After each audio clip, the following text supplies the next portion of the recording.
Começa agora, Jornal da Terra. Jornal da Terra. A página oeste da nossa grande São Paulo. Jornal da Terra. Está no ar, o Jornal da Nossa Terra.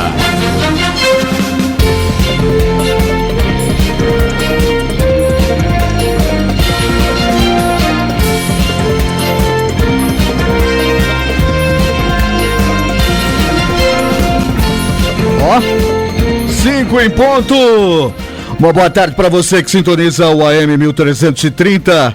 Uma boa tarde para você que esteve até agora com o amigo Ademir Laurentes. O Cacá deu aquela viajada básica, né? E Ademir Laurentes está substituindo. Aliás, Ademir Laurentes em dose dupla. Antes e depois desse pequeno ser aqui. Depois do Jornal da Terra, aí você tem o som de sucesso com Ademir Laurentes.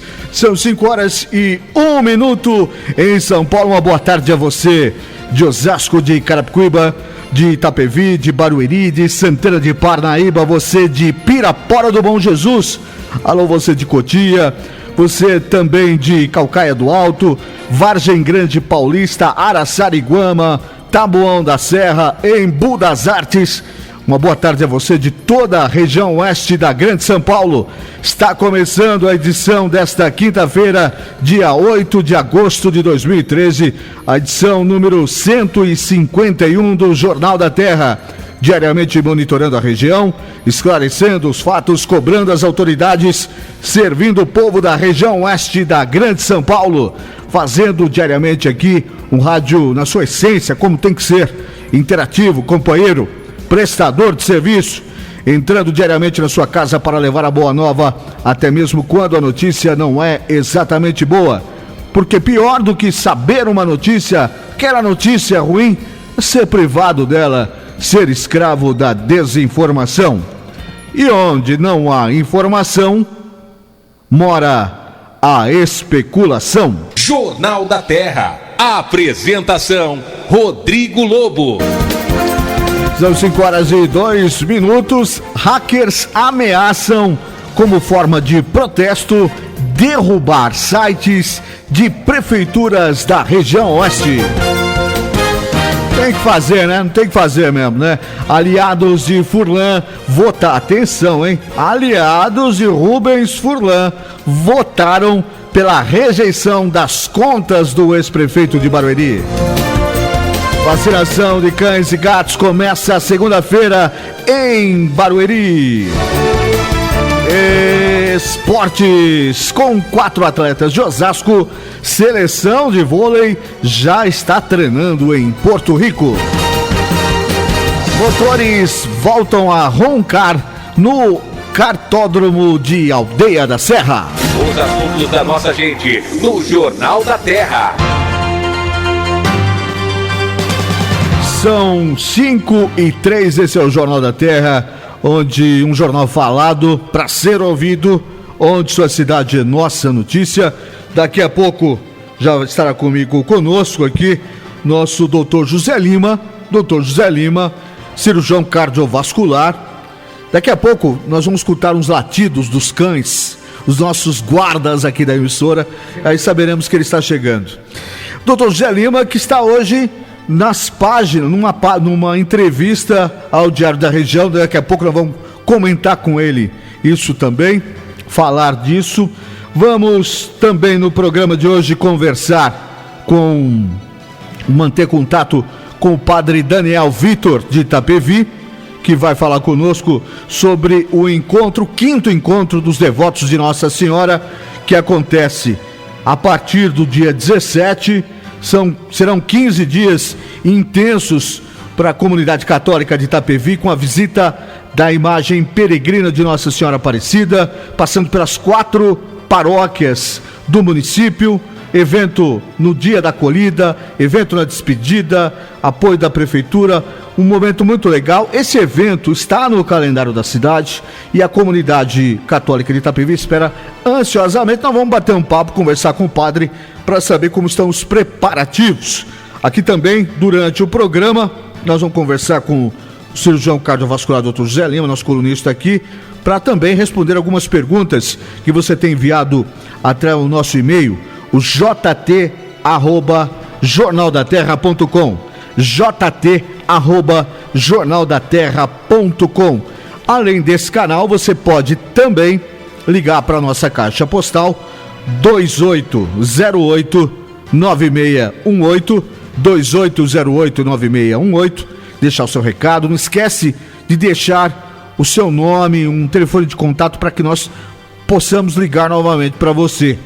Além desse canal também, outra opção de você interagir, fazer o Jornal da Terra conosco, é através das redes sociais, facebook.com/Jornal da Terra. Se você já tem uma conta lá no Facebook, é muito fácil, é só você entrar lá e dar uma busca, Jornal da Terra. Vai encontrar facilmente. Tem um galã estampando a página principal, tem um menino bonito, aquele menino lá, hein? Aquele menino que aparece ali, falta um pouco de cabelo, né? Mas ele é bonito. Aí você vai encontrar lá a página do Jornal da Terra, lá com o logo da emissora. E aproveita para nos mandar, seja por e-mail ou escrevendo uma mensagem ali mesmo na linha do tempo, escrever uma mensagem, dizer o que você quer ouvir aqui no Jornal da Terra, notícia da sua cidade, se avalia que está faltando. Então, você pode fazer essa reclamação. Quer reclamar de algum buraco na sua rua? Aproveite, esse canal é seu. Você que todas as tardes está conosco aqui no AM 1330, aproveite para utilizá-lo como forma de pressão nas autoridades, para cobrar as autoridades se você se sente um pagador de impostos esquecido. Não deixa a coisa assim não. Venha falar conosco, participe, faça conosco o Jornal da Terra. São 5h07. Vamos fazer o primeiro giro de notícias. Já voltamos aqui no Jornal da Terra, um jornal falado e bem ouvido, onde sua cidade é nossa notícia. Jornal da Terra. Jornal da Terra. A sua cidade é nossa notícia. A Secretaria da Administração Penitenciária já definiu os 3 primeiros presídios que vão receber os novos bloqueadores de telefones celulares.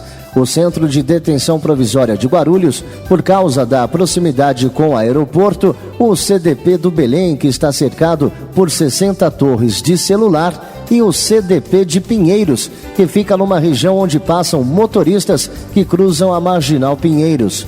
Só nos 6 primeiros meses do ano, 6.354 aparelhos celulares foram apreendidos dentro das penitenciárias. A partir de novembro, 23 presídios vão receber 2 tipos de bloqueadores. Um vai embaralhar o sinal e impedir que as ligações cheguem às torres. O outro vai funcionar como uma falsa torre, que recebe, não completa a ligação e ainda identifica os telefones que estão sendo usados. Os 3 primeiros presídios que vão receber esses 2 bloqueadores também já foram definidos. São todos de segurança máxima e no interior do estado: Presidente Bernardes, Avaré e Presidente Venceslau.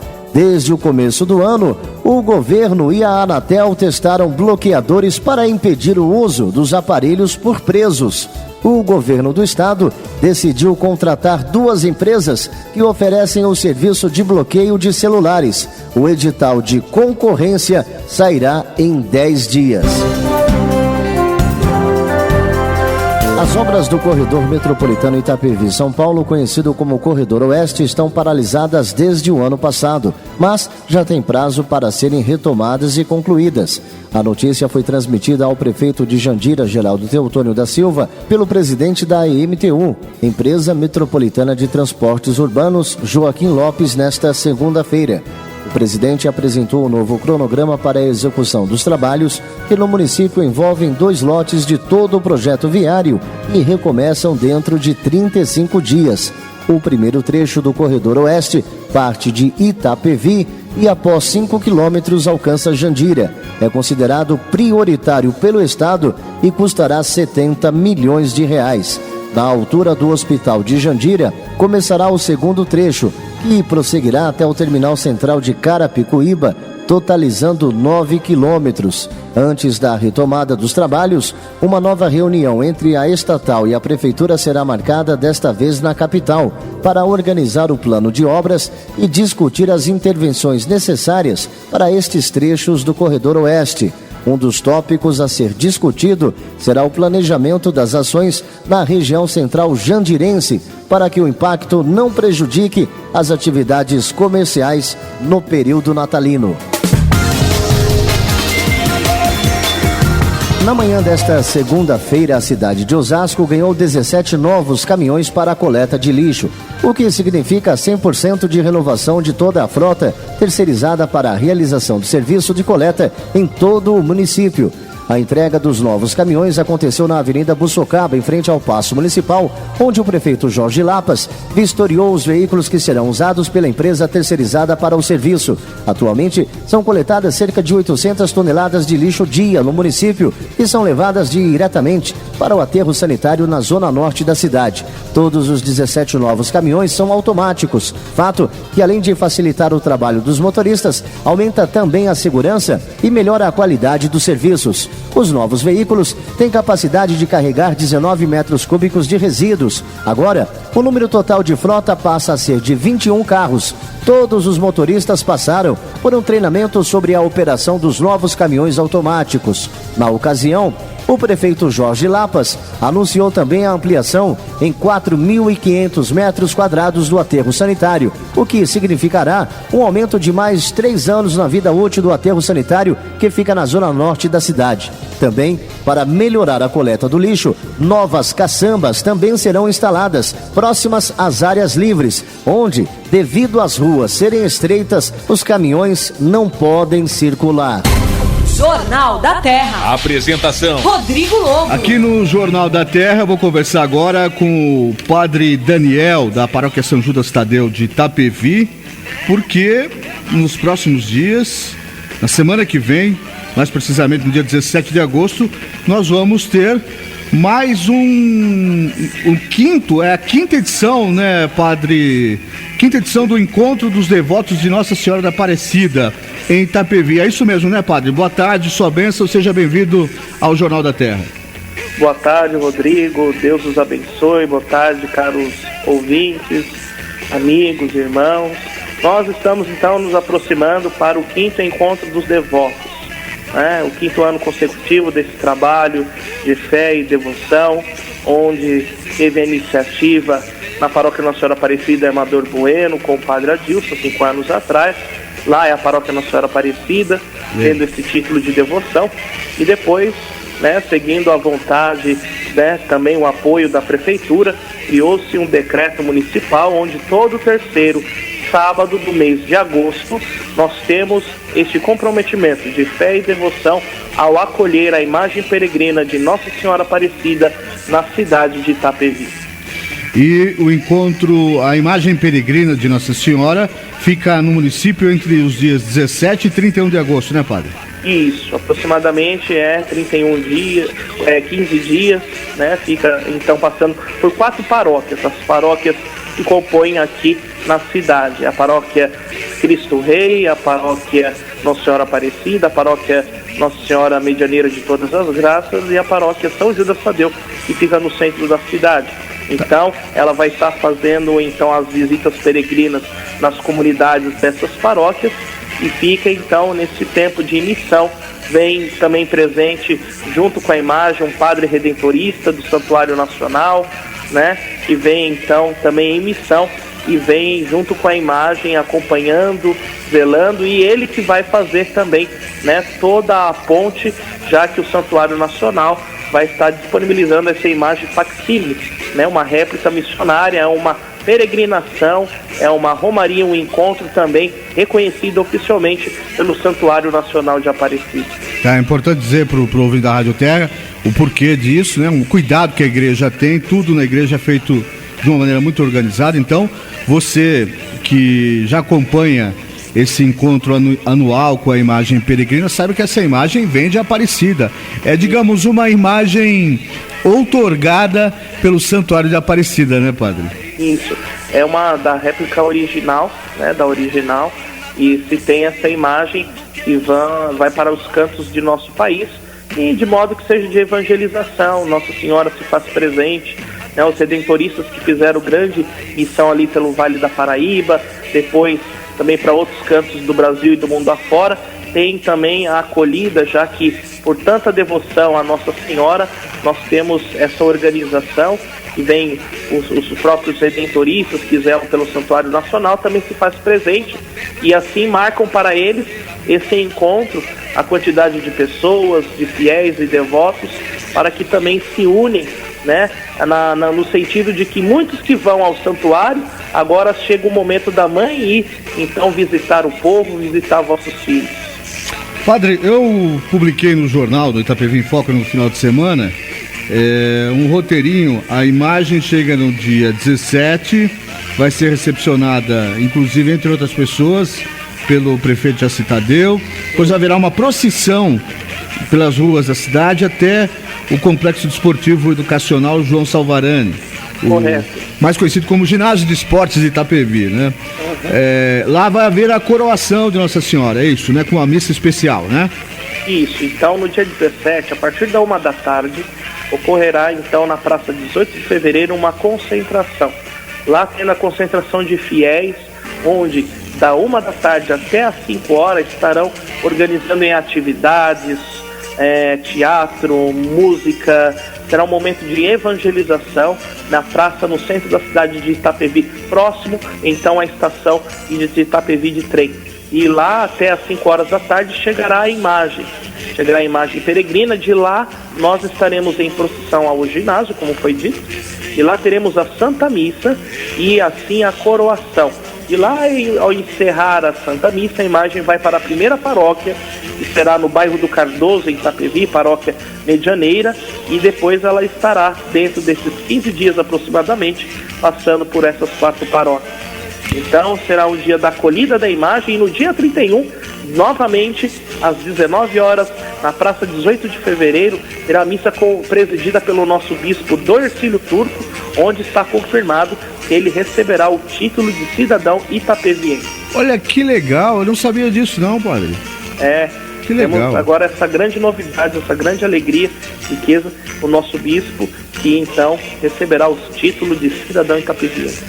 Bom, então a imagem peregrina ela passa pelas 4 paróquias de Itapevi, sendo primeiro a Nossa Senhora Medianeira, depois a paróquia Cristo Rei, ali no Jardim Portela, depois vai até a Nossa Senhora Aparecida em Amador Bueno, por fim a nossa matriz, digo a nossa porque eu sou da paróquia também, sou paroquiano, São Judas Tadeu, a matriz ali no centro. Agora, padre, primeiro um momento de grande importância para a comunidade católica, e depois nós tivemos aí essa maravilhosa passagem do Papa Francisco, que deu, eu diria que deu um show de humildade, um show de ecumenismo, de encontro com as almas, efetivamente, com as pessoas, com o coração das pessoas.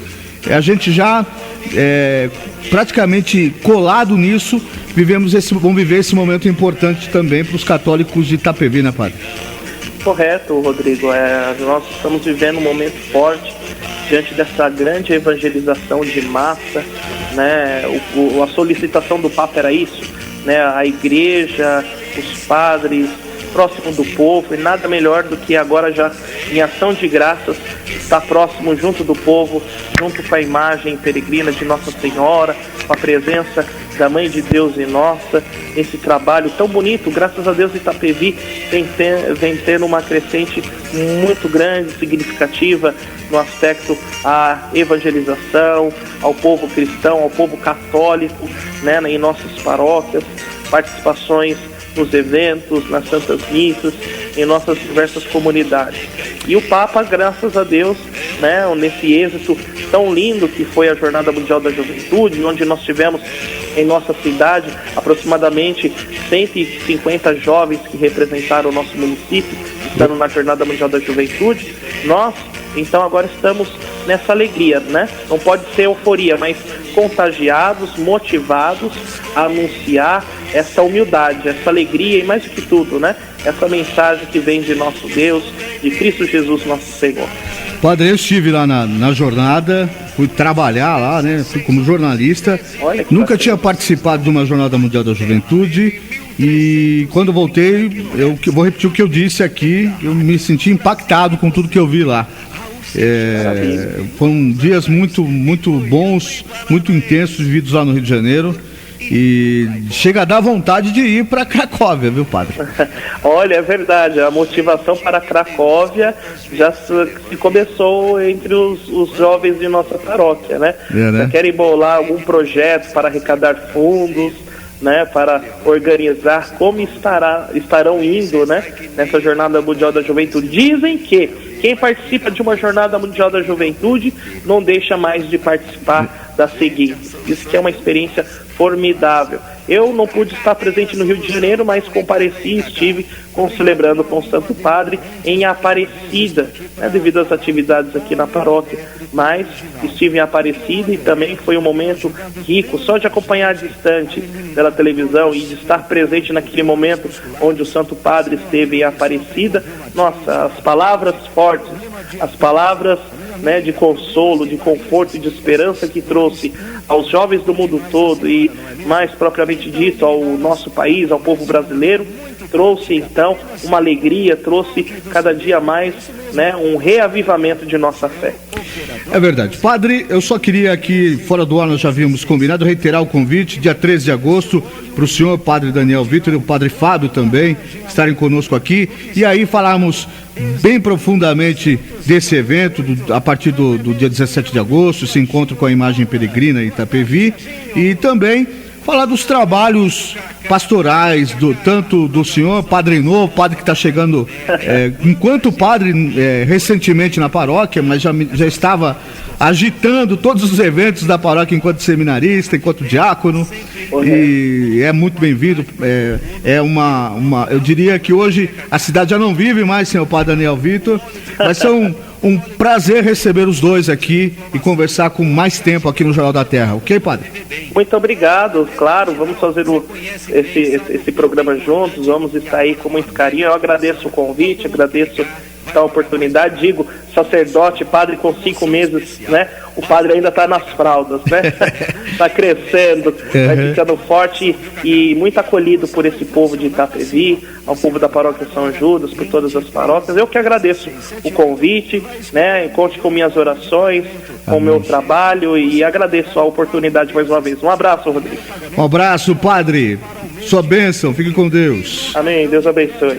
Só reiterando aqui que a partir do dia 17 de agosto, daqui na outra semana, não na semana que vem, já a partir do próximo sábado, você itapeviense, você de toda a região, tem esse encontro especial com a imagem peregrina de Nossa Senhora Aparecida nas 4 paróquias de Itapevi. 5h23, depois de conversar com o padre Daniel Vitor, vamos começar o nosso papo, vamos falar de saúde. Falamos da saúde espiritual, né? Agora vamos falar da saúde espiritual, com quase um papa da medicina, do transplante no estado de São Paulo. Você vê, depois quando acaba o programa aqui, o cara vai lá e achaca o doutor aqui, né? Chama o doutor de papa aqui dentro. Depois tem algum aí, doutor? Doutor José Lima, como toda quinta-feira, está conosco aqui no Jornal da Terra. Uma boa tarde, doutor, seja bem-vindo. Boa tarde, Rodrigo. Boa tarde, Jefferson. Boa tarde a todos os nossos ouvintes da região oeste do estado de São Paulo. Boa tarde aos ouvintes da cidade de São Paulo, em especial para a Zona Sul, os bairros do Campo Limpo, Santo Amaro, onde eu nasci e cresci, para a Zona Leste, Tatuapé e Itaquera. Boa tarde a todos que estão nos assistindo ou ouvindo através da internet no Brasil todo. Doutor, eu vou começar hoje perguntando.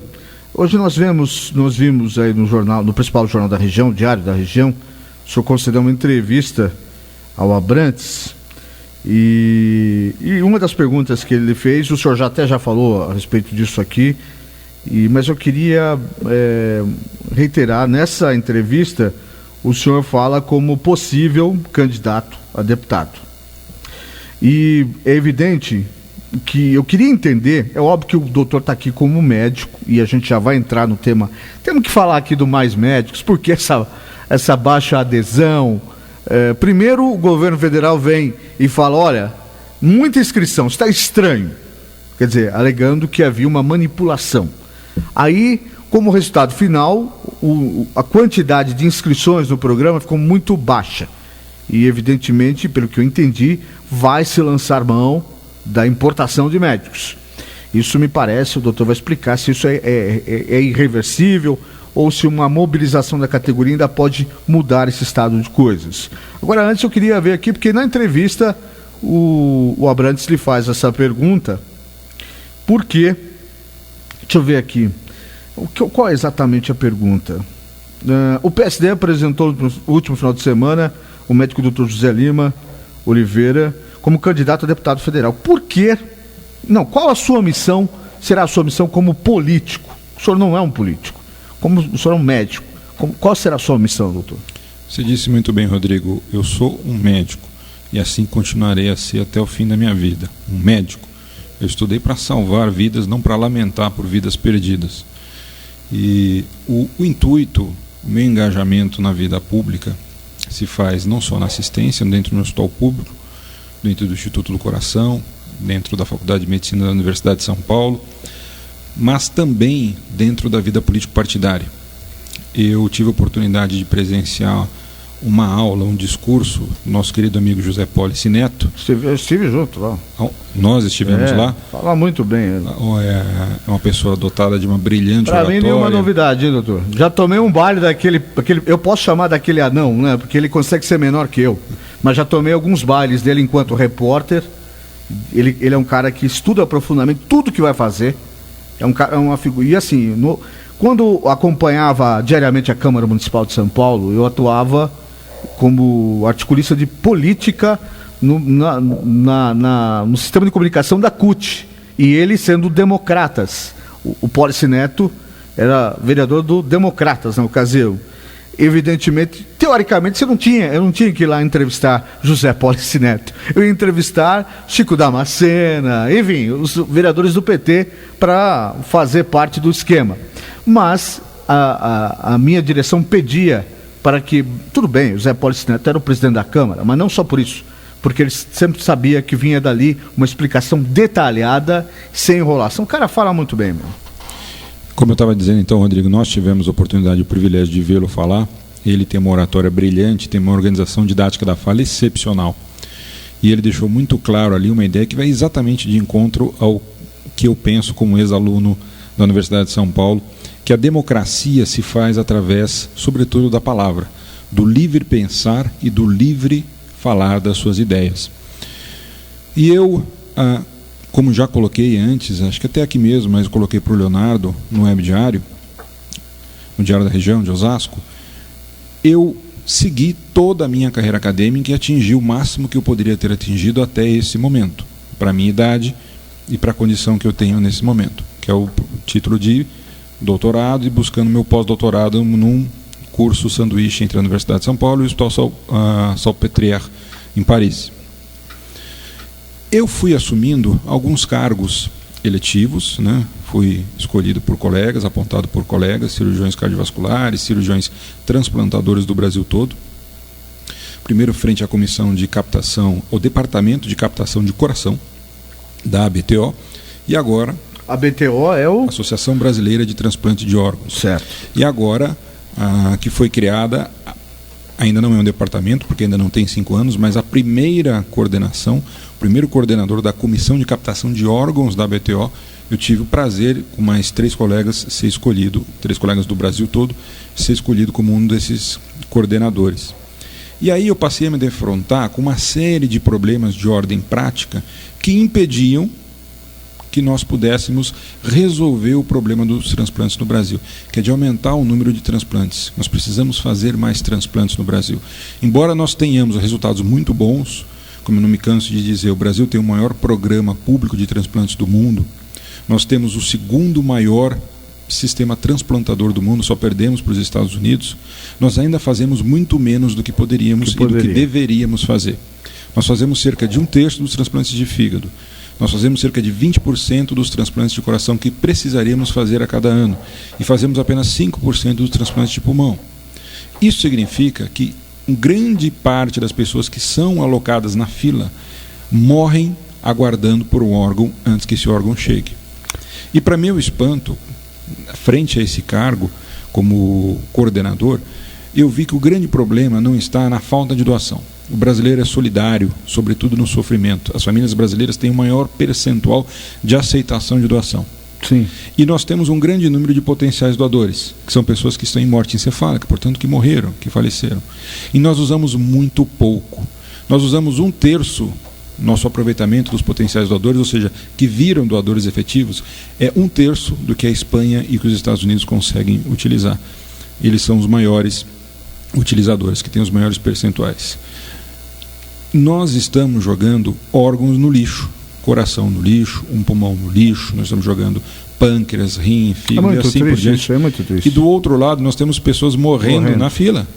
Hoje a mortalidade na fila de coração no estado de São Paulo é de mais de 60%. Ou seja, de cada 10 pessoas que são colocadas na fila, 6 vão morrer e não vão receber, não vão ter a oportunidade de continuar lutando pela vida depois de um transplante. Não nos faltam órgãos, não nos falta infraestrutura, hospitais, nós temos uma capacidade ociosa, não nos falta uma mão de obra especializada. Nós temos um programa público de transplantes enorme. Os médicos, os fisioterapeutas, os enfermeiros brasileiros, quando vão aos congressos internacionais, nós somos exaustivamente chamados e convidados para participar de congressos internacionais de transplante. Onde está o erro, então, doutor? O erro está num baixo percentual de utilização. Nós estamos jogando doadores no lixo. Nós precisamos aumentar esse percentual. Eu entendi o teatro onde se processava, fui tentar resolver esse problema, fui buscar apoio político, conversei com dezenas de vereadores, conversei com dezenas de deputados estaduais no Brasil todo, com deputados federais, conversei com 2 senadores, conversei com vários prefeitos de cidades do interior de São Paulo, tive apoio de todo mundo. Todos se manifestaram positivamente, abraçaram nossas propostas para resolver, para aumentar o número de transplantes, para implementar um programa nacional de transplantes no Brasil todo.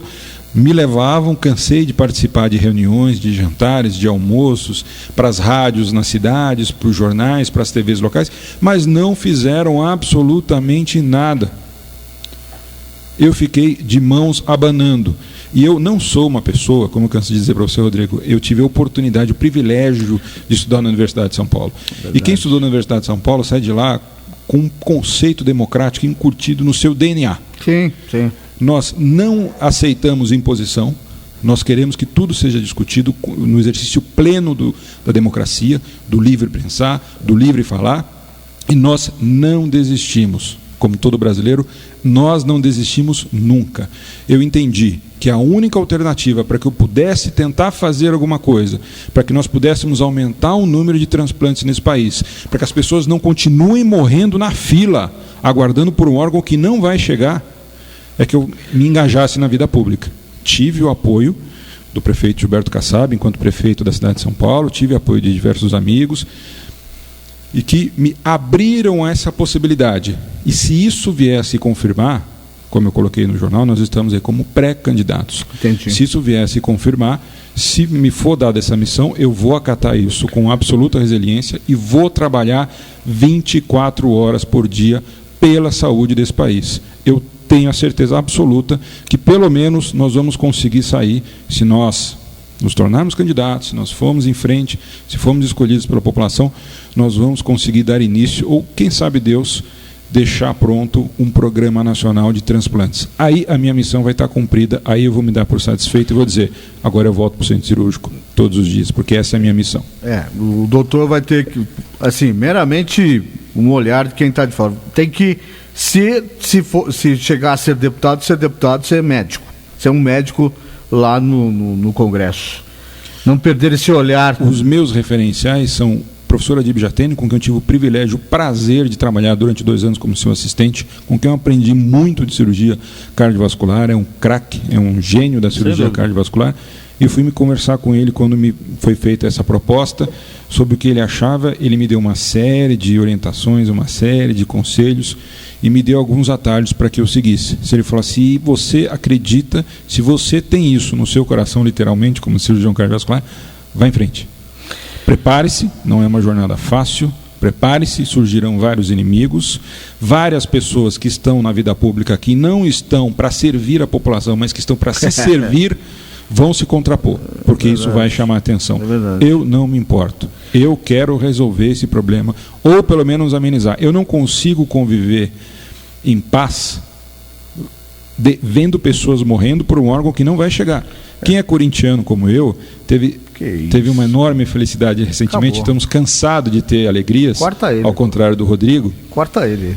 Mas nós presenciamos a agonia do nosso maior ídolo da história do Corinthians, que foi o Dr. Sócrates, que morreu aguardando um filho, que não chegou. Infelizmente. É isso que está acontecendo como rotina para aqueles que estão na fila aguardando por órgão. Agora, doutor, assim, é porque é proibido falar nesse time Corinthians aqui. Enquanto eu estiver à frente do seu microfone aqui, eu quero dizer isso. Senão nós seremos obrigados a implantar aqui um pi.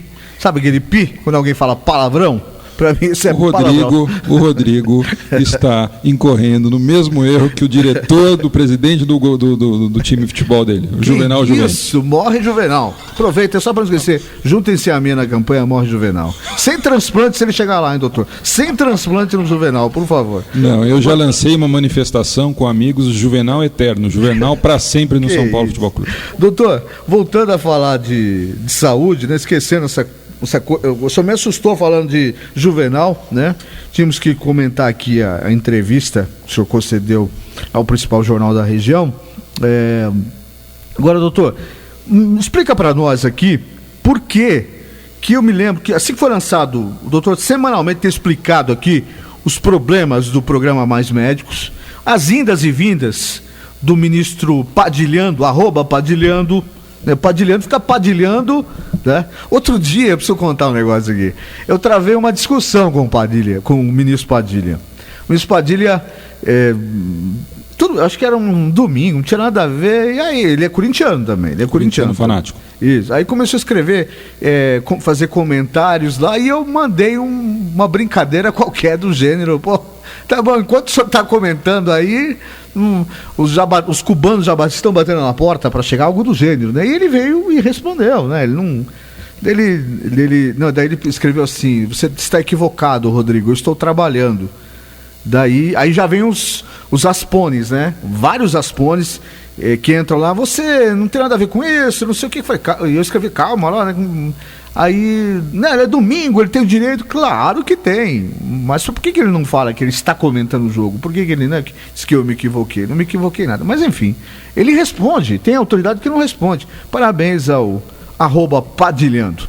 Agora, tem tido muito problema nos encaminhamentos do governo federal nessa tentativa, ou pelo menos o que eles dizem ser uma tentativa de melhorar a cobertura da classe médica em relação, estou falando o que eles dizem, doutor, em relação à população.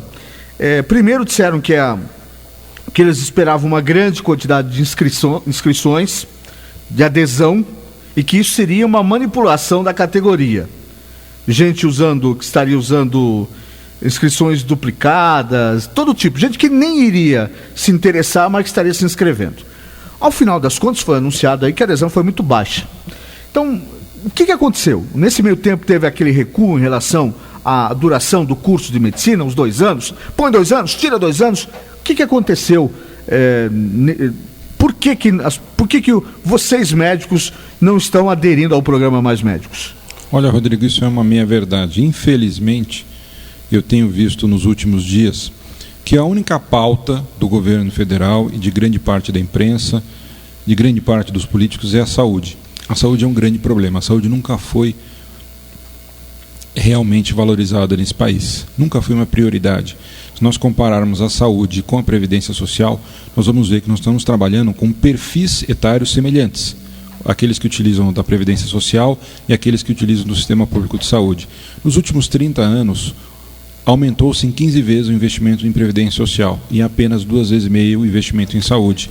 Saúde nesse país nunca foi uma prioridade e continua não sendo. O governo federal investe menos do que deveria investir em saúde. Nós precisaríamos que o governo federal investisse pelo menos 10% do PIB bruto do país. Nós precisamos de uma vinculação direta e fixa dentro do orçamento para ser destinado à saúde.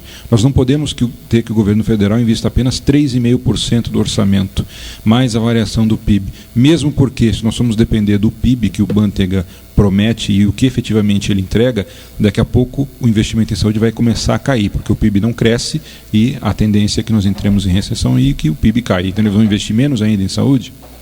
Quanto ao programa Mais Médicos, é triste ver que a saúde está sendo utilizada como propaganda político-partidária, como pseudo-propaganda ideológica. Por quê? Quando esse programa foi lançado, houve um grande número de inscrições de médicos. O governo federal se assustou, estabeleceu essa hipótese, essa versão, de que estaria havendo uma sabotagem por conta da classe médica e criou uma série de restrições, de empecilhos para dificultar a inscrição. Algumas entidades médicas relataram dificuldade que para IPs, para quem não sabe, identificação de computadores localizados no Brasil, conseguissem acessar o sistema. Quer dizer, limitou o acesso de pessoas. Começou por aí. Essa é uma denúncia. E as inscrições, para você entidades. Que está ouvindo o Jornal da Terra, as inscrições eram pela internet. Então, pela internet. Se você não acessa a página, você não faz a inscrição. Você não se inscreve. Segundo, eles impuseram algumas exigências, que as pessoas se desvinculassem do seu serviço público ou se desvinculassem da sua residência médica, aonde eles estão contratados, onde eles têm uma bolsa, onde eles têm uma atividade médica garantida, para então prestar o concurso e ver para onde eles iriam ser colocados. Rodrigo, ninguém em sã consciência larga o emprego antes de ter uma oportunidade melhor de trabalho, melhor já garantida. Todos os profissionais de saúde estão habituados a prestar vários concursos. E você, empregado, com vínculo, como contratado de um hospital público, você se presta muitas vezes o concurso para um outro hospital, de um outro município, e você não é obrigado a se desvincular do primeiro município para que você vá para o segundo. Isso não existe. É óbvio que isso restringiu em muito. Só para a gente encerrar esse assunto, é um equívoco do governo federal tentar impingir a classe médica como grande responsável pelo atual momento de crise política que nós vivemos nesse país. Como eu cansei de falar aqui, nós vivemos um apagão. Hoje pela manhã, no trânsito caótico de São Paulo, que piorou drasticamente nesses últimos 6 meses, graças às medidas intempestivas, ineficazes, ineficientes do prefeito Haddad, eu fui ouvindo o meu amigo Bechar, né, numa rádio. E ele disse o seguinte: infelizmente eu tenho a impressão de que no Brasil burrice virou ciência, dada a quantidade de pessoas sem inteligência que estão mandando nesse país. É isso que está acontecendo. Esse programa é equivocado. Nós não precisamos de mais médicos, nós temos médicos suficientes no Brasil. A distribuição dos médicos é que é errada. 75% dos médicos do Brasil trabalham nas regiões sul e sudeste. Não, mas doutor, o senhor já disse isso aqui, agora, tudo bem. Agora, nós estamos diante de uma situação, pelo menos a impressão que eu tenho, é que é irreversível. Teremos, sim, médicos portugueses, espanhóis, é isso? As entidades de classe médicas vão entrar na justiça exigindo que eles tenham um diploma revalidado. Isso não existe em nenhum lugar do mundo que você chegue para exercer a medicina em outro país sem que o seu diploma seja revalidado. Se nós formos lembrar... Vai chegar e, opa, sou médico, hein? Vamos lá passar de cirurgia. Não há nenhum mecanismo de controle. Pode mandar o povo entrar aí que eu estou aqui. Doutor Lobo. Você não sabe, eu sou, tá? Não há nenhum mecanismo de controle sobre a formação desses médicos. Quando eles prestaram a prova, no final do ano passado, começo desse ano, mais de 90% foram reprovados. Só para a gente encerrar esse assunto, Lobo. É lamentável que o governo federal e que a classe política, de maneira geral, se coloque nessa condição. Por quê? Eu garanto a você, Lobo, garanto a você, Rodrigo, que todos os grandes profissionais médicos desse país, que são respeitados no mundo todo, que são formadores de opinião no mundo todo, que são convidados para terem os seus artigos científicos publicados em revistas de alto impacto internacional, que são convidados para participar de congressos como speakers, como formadores de opinião, se prestassem essa prova do Revalida dentro da sua especialidade, seriam aprovados. Certo. Esses grandes profissionais estão nos grandes hospitais de São Paulo, privados, aonde todos os grandes políticos vão se tratar. Sim. Eles fazem questão absoluta de se tratar com médicos que seriam aprovados no Revalida. Por que é que essa mesma classe política quer que a população sofrida desse país, que não tem médico, que não tem assistência social, que não tem educação decente, seja atendido por um médico que foi reprovado pelo Revalida? Entendi. Por que um político que vai para um hospital privado com o dinheiro do nosso imposto e não vai para o Sistema Único de Saúde, quer que o povo sofrido seja atendido por um médico menos qualificado? Se esse médico que eles querem trazer são tão bons assim, eles deveriam ser tratados por esses médicos. Eles não deveriam nos procurar nos hospitais privados de grife da cidade de São Paulo. É verdade. É um absurdo. Realmente, o mesmo grupo que defende isso, no primeiro probleminha, na primeira dor que tiver lá no UG, vai correr para o Albert Einstein e assim vai. Não vai realmente nos hospitais públicos. Até agora, a partir de agora, eu acho que menos ainda, porque vai poder encontrar lá um médico cubano, por exemplo. Doutor, não, o senhor está rindo. Na terça-feira, eu estive numa sessão de... Só para lembrar, Rodrigo, desculpa te interromper, já interrompendo, o ex-presidente Lula e a presidente Dilma foram tratados por médicos brasileiros. Ao contrário do ex-presidente da Venezuela, né, que se tratou em Cuba. Então, na terça-feira, nós estivemos acompanhando uma sessão da Câmara de Itapevi, o retorno do recesso, e eu vi o vereador líder do prefeito Jaci, quem eu respeito, claro, como um vereador, como quem tem voto, tudo, mas não tem nada de medicina, dizendo que a medicina cubana, eu dei vontade de rir na hora. Eu pensei em dar um salto mortal lá na hora, mas aí eu ia ter que ser levado para o médico. Dizendo que a medicina cubana é medicina de ponta, e a gente sabe que não é. Quer dizer, é você dar um viés ideológico para uma atividade científica e profissional como a medicina. É uma brincadeira. Eu vejo muito nesse projeto do governo um viés ideológico muito forte nisso aí. Não sei se o doutor concorda com isso. Vamos voltar a falar desse tema daqui a pouquinho, fazer um rápido giro de notícias. Já voltamos para falar. Temos perguntas, doutor. O senhor tem que responder umas perguntas dos nossos ouvintes que mandaram aqui para o jt@jornaldaterra.com. 5h46, esse é o Jornal da Terra, um jornal falado e muito bem ouvido, hoje aqui com o doutor José Lima, cirurgião cardiovascular, e depois desse giro de notícias, depois desse passeio pela região, ele volta aqui para responder as suas perguntas. 5h47. A sua cidade é nossa notícia. Jornal da Terra. Muito conhecida na região de Carapicuíba, a Associação Santa Terezinha realizará um mega bazar beneficente neste sábado, dia 10 de agosto, a partir das 9 horas da manhã, a fim de obter recursos para a manutenção de suas atividades e instalações. O bazar vai oferecer roupas, blusas, calças, sapatos, bolsas, acessórios e outros materiais femininos, masculinos e infantis, de excelente qualidade e preços bem acessíveis. Os recursos obtidos com as vendas vão auxiliar no custeio da entidade, que abriga 80 crianças e adolescentes encaminhados pelo Conselho Tutelar com faixa etária de 0 a 18 anos. A associação é dirigida pela Congregação das Filhas de Nossa Senhora Estela Mares, que também administra a escola, hospital e pensionato de idosos em Guarulhos. Os trabalhos voluntários são bem-vindos e aceitos pelas religiosas, após triagem e orientação. Mais informações sobre o bazar e a instituição podem ser obtidas pelo telefone 4181-2585, 4181-2585. Com o objetivo de diminuir o trânsito nos horários de picos em Alphaville, a Secretaria de Transporte e Mobilidade Urbana da Prefeitura de Barueri implantará em caráter experimental um sistema de corredor preferencial de ônibus na Alameda Araguaia nesta primeira quinzena de agosto.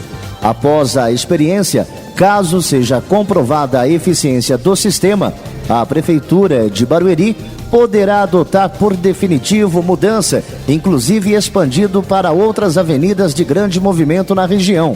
O corredor preferencial funcionará em 2 horários, das 6 às 9 horas da manhã e das 4 da tarde até as 8 horas da noite. Terá uma extensão de 1.200 metros, abrangendo os trechos entre as avenidas Tamboré e Piracema, sentido rodovia Castelo Branco, e a avenida Piracema e Alameda Amazonas, sentido bairro. Nas faixas, só poderão circular ônibus para embarque e desembarque de passageiros, exceto ônibus fretados. Carros e vans também serão proibidos de circular no corredor durante os horários. Os coletivos não poderão sair da faixa para ultrapassagem. Os automóveis só poderão entrar na faixa preferencial a 30 metros dos prédios e estabelecimentos a que se destina. Os assuntos da nossa gente no Jornal da Terra. São 5h49, esse é o Jornal da Terra, um jornal falado onde sua cidade é nossa notícia. Hoje aqui com o Dr. José Lima, cirurgião cardiovascular. O Dr. José Lima, podemos ouvir que o senhor está calmo, né? Eu vi que o senhor se exaltou um pouco aí. Não vai adiantar, viu, doutor? O senhor vai ter que atuar como médico. Não vai adiantar ficar reclamando aqui, porque @ Padilhando não vai mudar o rumo das coisas por conta do seu protesto aqui, doutor. Podemos ir a algumas perguntinhas, doutor? Podemos? Deixa eu ver aqui, a Fernanda Vieira de Souza, de Osasco. Doutor, tenho 29 anos e começaram a aparecer manchas características de vitiligo em minhas mãos. Estou apavorada. Essas manchas vão para o corpo todo? Tenho como parar o avanço da doença? Existe algum hospital de referência de vitiligo? Ela tem que procurar um dermatologista o mais rapidamente possível, primeiro, para confirmar esse diagnóstico de que se trata realmente de vitiligo e de não qualquer outra doença infecto-contagiosa, que é mais facilmente tratável, que é curável. Mas que é muito parecido com tem doenças. Existem várias doenças que são bem similar no olhar. Vitiligo assim. É um diagnóstico diferencial. Isso um especialista, um dermatologista, faz esse diagnóstico com extrema facilidade e vai indicar para ela o melhor tratamento. Ela tem que procurar um serviço que tenha dermatologia. Existe um hospital de referência específico? Não. E assim, a pergunta que ela faz, se não cuidar, vai para o corpo todo, né? Isso aí... Depende do também tem variações. Qual for a doença. Né? Não, mas se for um vitiligo? Pode se alastrar. Em geral, ela começa a manifestar um pouco mais cedo. Ela já tem quase 30 anos, não é isso? Isso. Então, ela precisa de alguns outros diagnósticos diferenciais aí, que são potencialmente sérios. Tá. Agora uma pergunta minha. Eu me lembro que falou-se muito que Michael Jackson tinha vitiligo, não sei o que e tal. Isso aí, existe um tratamento efetivo para brecar a doença? Não existe ainda um tratamento efetivo para curar, mas existem formas de você amenizar e de você diminuir o avanço dessa patologia, dessa doença. É bem complicado, né, doutor? Porque acaba mexendo com a autoestima das pessoas, né? Tem um impacto brutal, né? Sobre a autoestima, sobre por exemplo, a valorização, enfim, é realmente muito complicado, dependendo da localização também das... Por exemplo, o Jefferson, ele é um cara que tem um problema sério com a calvície dele, entendeu? Então, imagino, eu não estou nem aí. Eu já entreguei para Deus e acabou. Agora, ele tem um problema sério. Imagina que alguém que começa a aparecer falando sério agora. Às vezes eu tenho a mania de falar algumas brincadeiras, embora a situação do Jefferson é verdadeira. Já peguei ele chorando algumas vezes, mas quando começa a aparecer as manchas no rosto, eu tive uma vizinha. O Jefferson também conhece, a mãe do falecido Orlando, está viva até hoje, saudável, mas quando começou a aparecer, eu lembro que era criança ainda, e me lembro das conversas dela em casa com a minha mãe, e ela reclamando muito. Imagina, isso eu estou falando de, 25 anos atrás, 30 anos atrás, onde os recursos eram menos efetivos ainda em relação a essa doença, né? Imagina, a pessoa fica bem preocupada, né? Preocupada e com razão, né? Mas tem que procurar um auxílio médico, um dermatologista, que ele vai mostrar um caminho, pelo menos para amenizar esse sofrimento. Não, da calvície não tem jeito, viu, Jefferson? Aí não tem jeito. Tem jeito, já falei para você qual é e quanto custa. Então tá bom, isso, agora ele gargalhou, o senhor viu lá, né? Doutor, a Maria Souza Silva, olha só que bonito, doutor, Itabirito, Minas Gerais, olha que legal. Ouvi dizer que chocolate amargo é bom para o coração, é verdade? Existe uma quantidade que devo consumir com segurança? Mais uma pergunta, são várias na mesma. Esse tipo de chocolate é tão calórico quanto o outro? A pergunta dela é muito boa. Existe uma série de alimentos que têm um efeito cardioprotetor, que são benéficos ao coração, seja ao músculo do coração, ao miocárdio, seja as coronárias. Então, diversos alimentos, entre eles o chocolate, em especial o chocolate amargo, tem algumas substâncias presentes ali, como também nós temos presentes no vinho, como nós temos presente na maçã, como nós temos presente em algumas fibras, que tem um efeito benéfico para o coração. Sim, o chocolate amargo, mais do que os outros, tem substâncias que são benéficas ao coração. Agora, ela precisa tomar cuidado, por quê? Porque vem associado com gordura e com açúcar. Então, existem outros efeitos que podem também prejudicar. Nocivos, né? Uma quantidade mínima, ao redor aí de 25, 30 gramas, representaria um pequeno bombom por dia, vai trazer um benefício cardiovascular e não vai ter um grande impacto calórico. Mais duas perguntas, doutor, porque até o programa está acabando. Sou funcionário, é o Euclides Vieira Nascimento, Pilar do Sul, também de longe, hein? Obrigado, Euclides. Obrigado a Maria Souza Silva de Tabirito, muito legal, Minas Gerais. Doutor, sou funcionário público e trabalho num ambiente cheio de fumantes. Pilar do Sul, mas temos a lei antifumo, hein? Bom, meus exames não apontam problemas no meu pulmão. Devo ficar preocupado com isso? O pessoal não respeita a lei antifumo aqui. Euclides Vieira Nascimento, Pilar do Sul.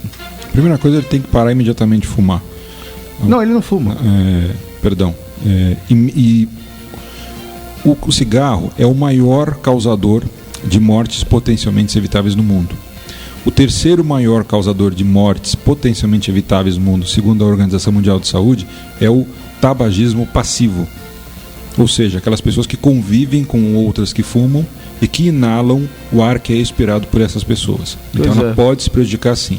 Essas pessoas têm mais chance de terem doenças cardiovasculares, têm mais chance de terem doenças oncológicas, ou seja, mais chance de ter infarto, mais chance de ter insuficiência cardíaca, mais chance de ter derrame, mais chance de ter câncer de pulmão, em comparação com aquela que não fuma e que não convive, seja em casa ou no ambiente de trabalho, com alguém que fume. Mais da metade das pessoas que ficam doentes por serem tabagistas passivos são crianças. Nossa. Que convivem com ar que é expirado pelos pais. Olha a gravidade desse problema. Muito sério. Doutor, acho que é isso. Tínhamos mais perguntas, mas fica para o próximo programa. E queria agradecê-lo mais uma vez, sempre ser muito cordial, muito carinhoso conosco, estando aqui todas as quintas-feiras para responder as perguntas, falar de saúde aqui no Jornal da Terra. Mais uma vez, parabéns pela entrevista e seja sempre muito bem-vindo aqui ao Jornal da Terra, doutor José Lima. Eu que lhe agradeço mais uma vez, Rodrigo, muito obrigado, Jefferson. Uma boa tarde a todos os nossos ouvintes aqui. E eu só queria, antes de encerrar, dizer que hoje eu vou ter a oportunidade, o privilégio de participar junto ao meu amigo, grande amigo, colega, médico, cardiologista, o Dr. Roque Savioli. Amigo meu também, mande um abraço aí. Mandarei. Hoje ele estará ocupando a cadeira número 34 da Academia Cristã de Letras. Nossa, parabéns. Cujo patrono é o Regente Feijó. Parabéns. Daqui a pouquinho estaremos lá para cumprimentá-lo, saudá-lo e festejar essa grande oportunidade e privilégio que ele vai poder viver. Deus parabéns a ele. Darei, só antes que você me mate, dia 19 estarei em Itapecerica da Serra falando sobre o SUS e dia 22 em Taboão da Serra a partir das 16 horas falando também sobre o Sistema Único de Saúde. Forte abraço, mais uma vez muito obrigado. E Rodrigo, vamos juntos, com determinação e fé. Tá certo, doutor. Bom, tá terminando aqui o Jornal da Terra. Deixa eu deixar também meu abraço aqui, o doutor Roque Savioli. Conheço desde os tempos de rádio e TV Canção Nova, um grande amigo mesmo. Fico muito feliz por mais esse espaço que o doutor está ocupando. Bom, está chegando meu amigo Ademir Laurenti, o som do sucesso. O Jornal da Terra volta amanhã, 5 da tarde, aqui na Rádio Terra AM 1330. Um abraço, paz e bem. E não esqueça, meu amigo, minha amiga, onde não há informação, mora a especulação. Termina aqui Jornal da Terra. Jornal da Terra. A página oeste da nossa grande São Paulo. Jornal da Terra. De volta amanhã, 5 da tarde.